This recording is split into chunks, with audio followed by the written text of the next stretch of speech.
A todos a paz do Senhor Jesus.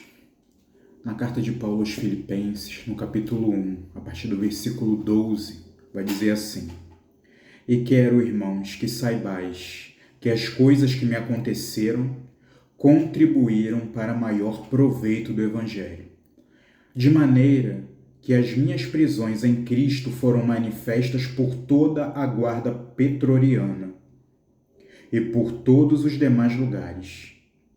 Muitos dos irmãos no Senhor, tomando ânimo com as minhas prisões, ousam falar a palavra mais confiadamente, sem temor. Irmãos, todos nós, a partir do momento que decidimos caminhar na presença do Senhor, que decidimos aceitar o convite dele, que decidimos aceitar a aceitação dele, porque primeiro é ele que nos escolhe, é ele que nos aceita, porque a palavra vai dizer que nós amamos a ele, na Epístola de João, nós amamos a ele porque ele nos amou primeiro. Então ele nos amou primeiro, demonstra o seu amor pelas nossas vidas, nos demonstra que nos quer perto, que nos quer levar para a sua glória e que quer cuidar de nós. Então nós aceitamos também a ele. E Paulo, ele vai dizer que as coisas que o aconteceram contribuíram para o maior proveito do Evangelho. E o que aconteceu com Paulo?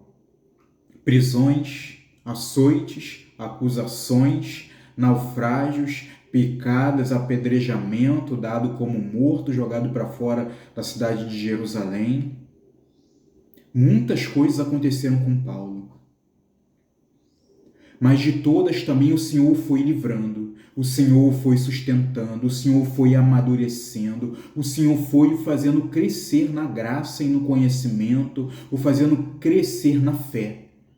À medida também que ele passava por essas coisas, ele crescia. A partir do momento que ele sofria, ele amadurecia. A partir do momento em que ele estava sofrendo pelo Evangelho, o Senhor estava o amando, cuidando e demonstrando cada vez mais o seu amor pela sua vida.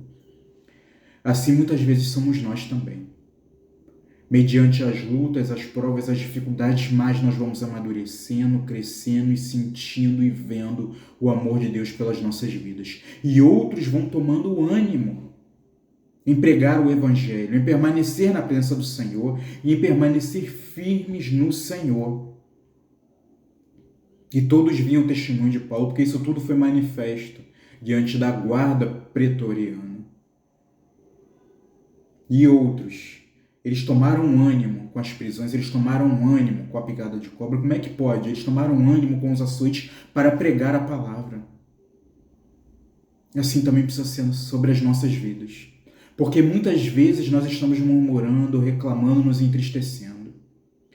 Mas muitas vezes é por causa das tuas lágrimas que outros na igreja estão sorrindo, porque estão vendo a luta, a prova que você passa. Então estão tomando ânimo, coragem em permanecer, porque estão vendo que o que você passa e o sustento que Deus te dá, a outra pessoa que está vendo isso e que sabe disso, vai tomar ânimo. O Senhor está sustentando ele e ela. O Senhor está fortalecendo, favorecendo, consolando ele ou ela que está passando por isso. Então o Senhor vai me sustentar. Então o que a palavra diz é real. Outros estão tendo fé porque estão vendo a luta e a prova que vocês estão passando. Então estão vendo que o consolo é real, que a vitória é real, que as providências são real e que a palavra se cumpre na tua vida. Então vai se cumprir na vida daquele que está vendo o que você está passando também.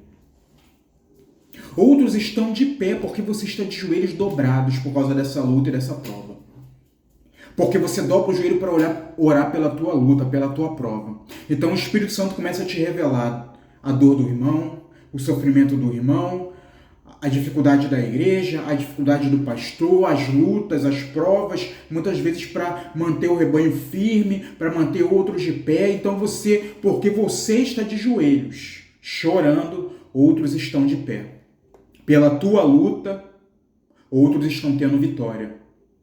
Porque estão vendo tudo o que você está passando e estão insistindo também em pelejar, estão insistindo também em se manter firmes e constantes, estão insistindo também em olhar para o alto, em olhar para Cristo, o autor e consumador da nossa fé. porque você está chorando, porque você está sofrendo. A mesma coisa com Paulo, vendo as prisões dele, Deus sustentou Paulo na picada de cobra, Deus sustentou Paulo na prisão, Deus sustentou Paulo no apedrejamento. Como é que eu, com a mesma fé, tendo a mesma fé em Cristo, não vou ser sustentado? Então eu vou pregar o Evangelho. E a mesma coisa é contigo, a mesma coisa é conosco. Quantos não sabem das tuas lutas? Quantos não sabem das tuas enfermidades? Quantas orações muitas vezes você já não pediu e outros estão vendo que apesar de tudo você glorifica, que apesar de tudo você bendiz, que apesar de tudo você se mantém de pé. E outros estão se mantendo de pé também porque você está insistindo em não desistir. Porque Deus está te fortalecendo. Porque nós estamos tomando uma atitude e precisamos tomar. Como diz lá em Jeremias 3. Põe a tua boca no pó. Talvez assim ainda haja esperança. Porque estamos colocando a nossa boca no pó, crendo que há esperança. Outros estão se levantando para glorificar o nome do Senhor. Você é exemplo. Querendo ou não querendo, você é exemplo.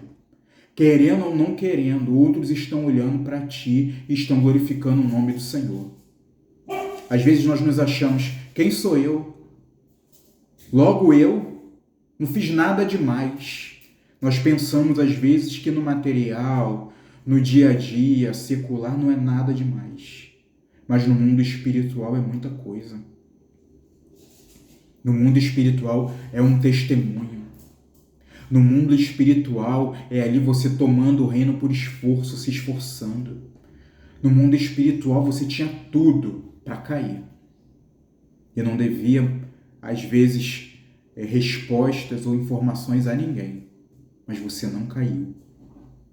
E outros estão vendo que você foi tentado, mas não caiu.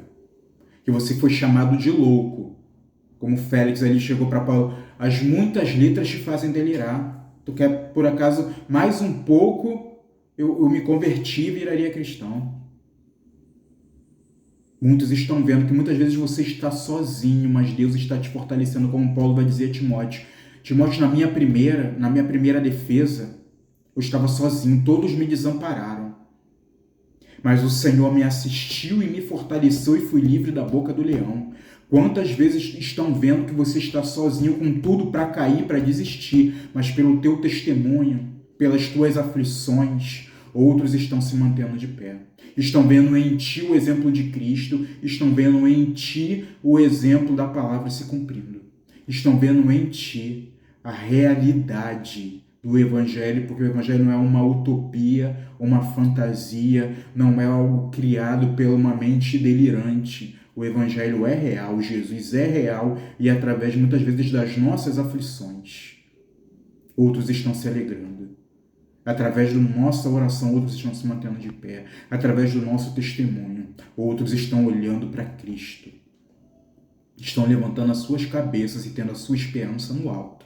Então, em meio às aflições, às lutas, antes de desistir, lembre,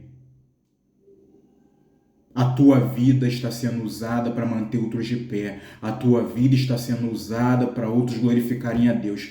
A tua vida está sendo usada para outros buscarem a Deus. A tua vida está sendo usada para a salvação de muitos.